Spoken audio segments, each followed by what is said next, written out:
it is well known that many people in the Orthodox community, when they have to eat food that has liquid on it, for instance, if you wash an apple and you don't wipe it, it's a wet apple, or if you hold with your hands a pickle, they would wash their hands before eating it. This, of course, creates all kinds of inconveniences because a lot of times we're in a situation where it's not easy to do the ritual washing of hands. So for eating bread, you need to wash hands, but we don't have to always eat bread. So if you're in a situation where washing hands is difficult, you just don't eat bread. But if you're gonna wash hands every time something is wet, that's a more difficult thing to do, because you might be in a park and there's no simple place to wash your hands in a way that would be kosher ritual washing of hands. And at the same time, you want to eat an apple and the apple is wet.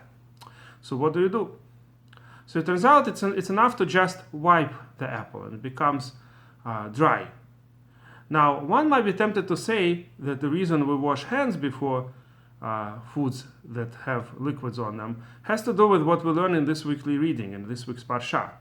And that is, it says in a couple of verses that the food that had contact with liquid, ki yutan mayim alav, if water came on a certain food, it can now accept the ritual impurity. It can become unclean. So, for example, if an apple grew on a tree, and after it was picked up, of course, all apples may have some water while they're growing, rainwater or whatever, but that doesn't count. But once the apple is taken from the tree, if it was never in contact with any liquids, any of the special 7 liquids, water and similar liquids, milk is included, and a few other liquids. So if those liquids never touched the apple, this apple will never become unclean, even if it's gonna touch a nevela, for instance, a corpse of an animal that died, or some other source of ritual impurity. The apple will never become unclean. But once you wash it, it can become unclean. However, this law applies even if it's wiped.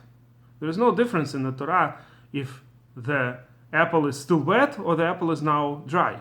So the law of washing hands before foods that have liquid on them is not really related to, at least not directly related to what it says in the Torah here. It's a rabbinical law, and it had to do with the following, that the rabbis instituted that the hands would have number 2 level of impurity.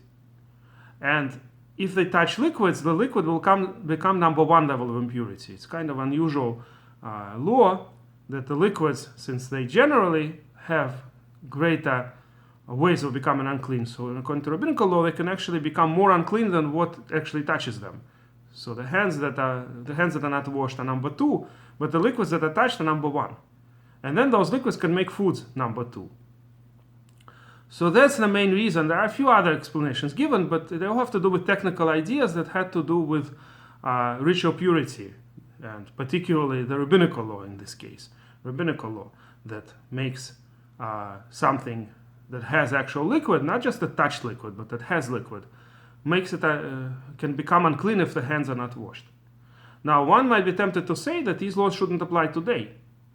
Indeed, none of us actually keep any of these laws of purity because we, of course, are all unclean ritually. What this really means is that the Kohanim today don't eat truma, the parts of the food that were given to Kohens. Today, the Kohen cannot eat it because we're all ritually unclean. And we also don't enter the temple area because we're ritually unclean.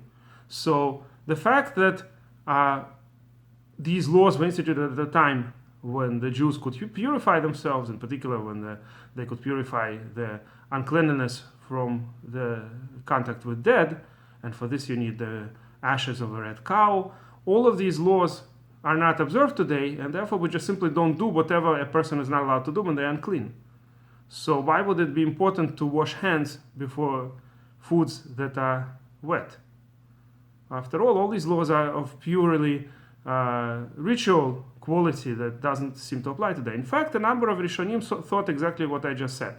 And that's why some people, quite a number of people, don't actually wash hands before eating wet foods.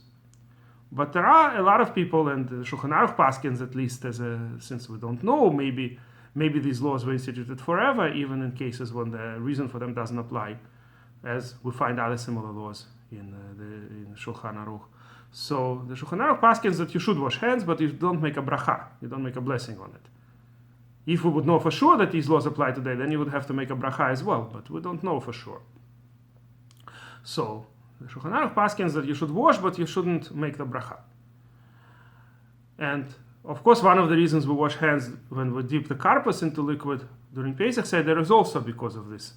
But there are additional reasons, so that the children will find it unusual and start asking questions. So even people who don't wash hands throughout the year do wash hands during the Pesach Seder, the first time when the karpas is dipped into liquid. Whatever the case may be, the poskim, the accepted halachic works, write that foods that are normally eaten with a spoon, like some kind of a soup or other types of foods that people always eat with a spoon, you do not have to wash hands for. And also Shulchan Aruch paskins that when you drink from a cup, you don't have to wash hands, since normally a person does not touch the liquid when he or she is drinking. And even if a person would be touching the liquid, since it's unusual, for that the rabbis did not institute washing the hands. So it's only eating foods that normally people eat with their hands, or often they eat with their hands and may touch them. That's the types of foods for which you have to wash the hands without a bracha, if you follow the strict opinion. And on this I'm going to end, and if you like this video, please press like.